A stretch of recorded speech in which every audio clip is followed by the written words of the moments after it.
Hello and welcome to my guide on how to dual boot Ubuntu 18.04 LTS on your Windows machine.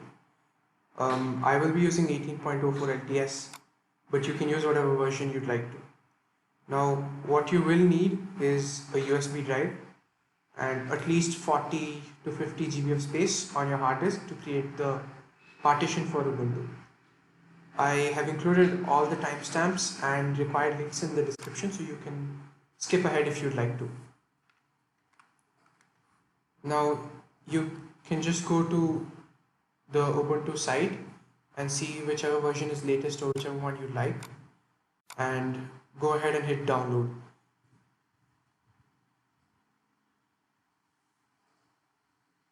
I already have it, so I won't be downloading it.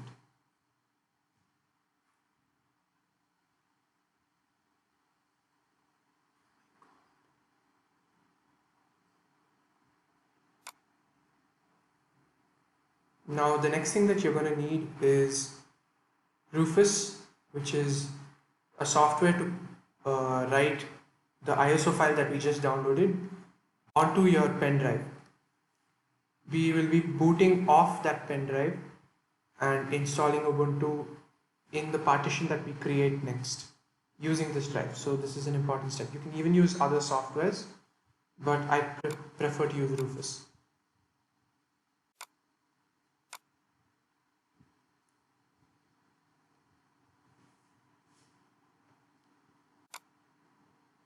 And it's downloaded. You can go ahead and install it.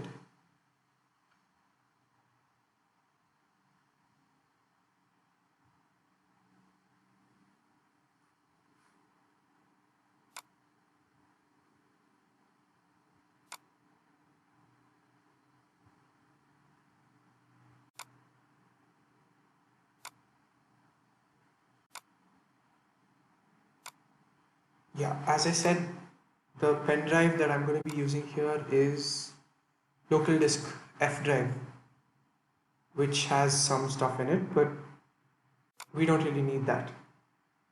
So we'll get rid of it when we write the ISO image.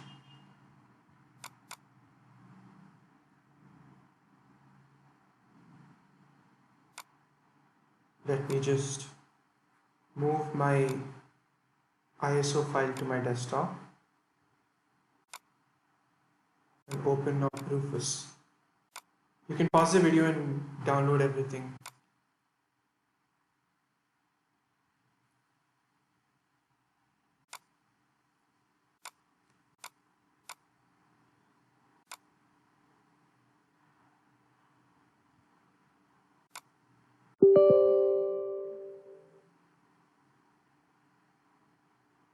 Here. So as we saw before, we're going to be using the F drive, which is 32 GB pen drive. Rufus is quite straightforward. You just need to select the ISO image, which is there on my desktop as of now. So I'm going to go select that.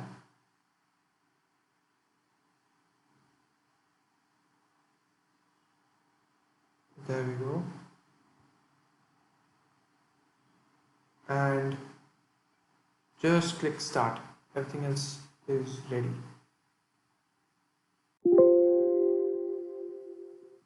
Yes.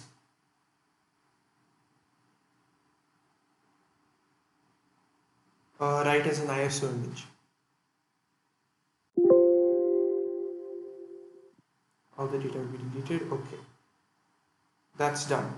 Now the next thing that we're going to have to do is go into our system BIOS and we're going to have to disable SecureBoot.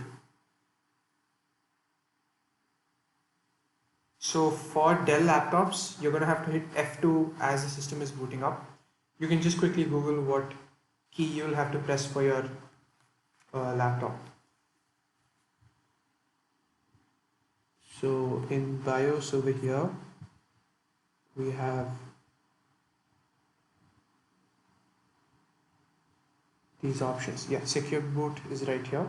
Now, for me, it's already disabled, but it will be enabled for you. So you can just go ahead and unclick that box and you can exit out.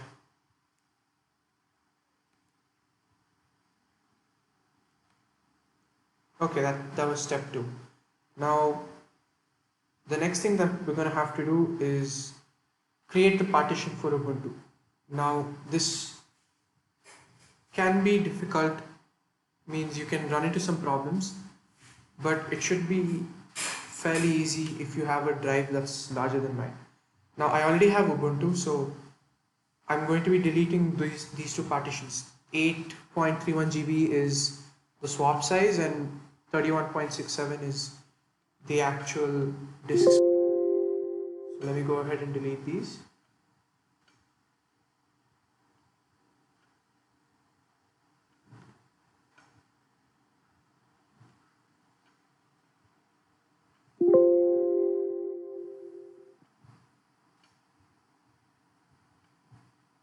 There we go.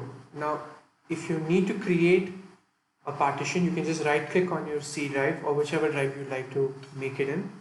And there's an option called shrink volume and extend volume. If you want to extend, you can just extend it. If you want to shrink, you can go ahead and do that. Now I've given 40 GB, which is the minimum that I recommend for this. You can do it with lesser, but I honestly don't recommend it because it runs slow. Now, one of the problems that you might run into is you might be unable to shrink your drive more than a certain amount. This happens because of this thing called pagefile.sys. It's basically the equivalent of a swap area for Linux but on Windows. Windows automatically allocates this, so you can find this in these properties. What you're going to have to do is set a custom size, which is 0, and then after that you will be able to shrink your drive. After you shrink it back, make sure to come back here and set it to a certain amount. Now that we're done with that, we can start with actually installing Ubuntu. So go ahead and insert your USB drive that you just made into your laptop and restart. Now when it comes back on, you're going to have to go into Bootloader. For Dell laptops, it's F12. So go ahead and keep hitting that as the system boots. You can go ahead and find out whatever it is for your laptop if you need to. Here we go. We're going to boot off the SanDisk Cruiser Blade 1.27, which is where we have Ubuntu.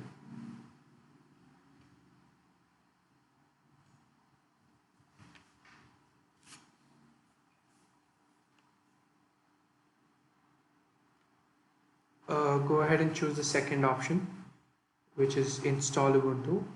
You can choose the first one, which is try Ubuntu without installing if you'd like to. You can go ahead and see the environment.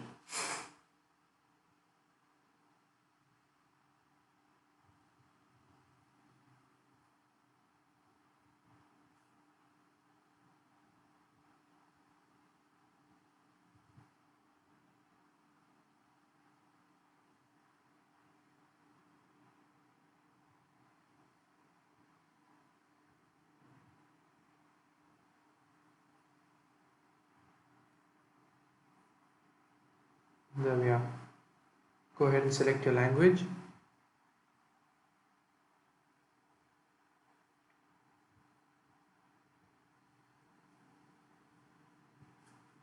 Connect your Wi-Fi if you want to.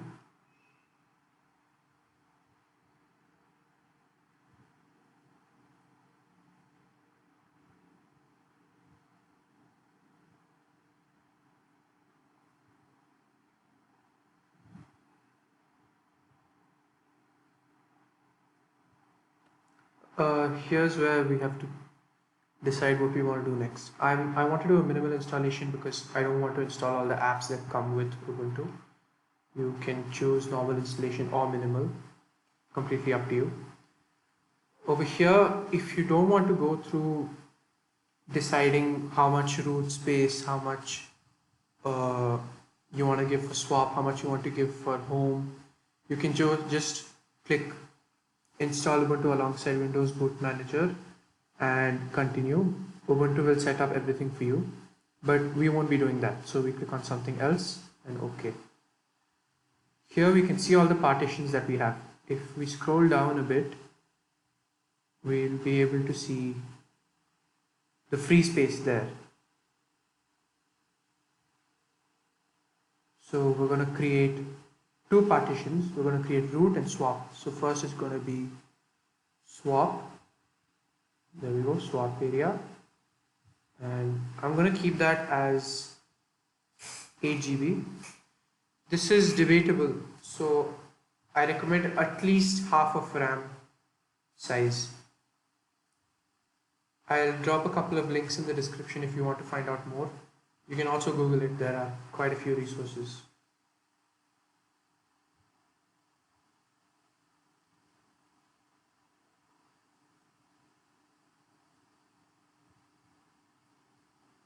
I'll be dropping a link or two also about if you should create home or not, home partition.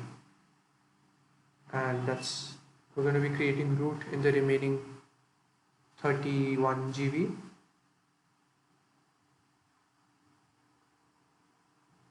Here slash is root. So just go ahead and follow this. We can use all the remaining space for root.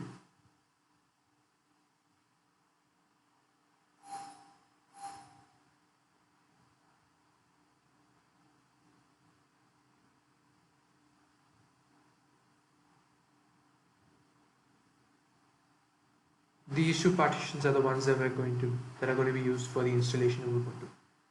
You can go ahead and click install now.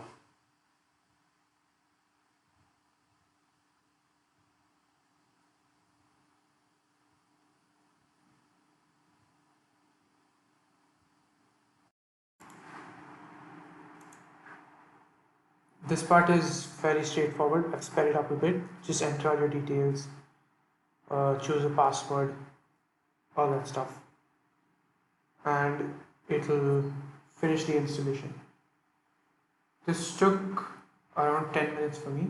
It'll take more or less depending on what drive you have.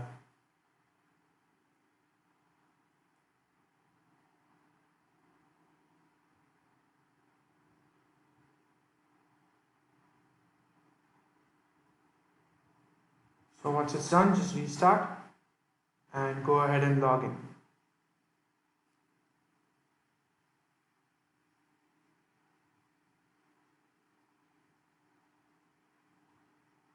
There you go.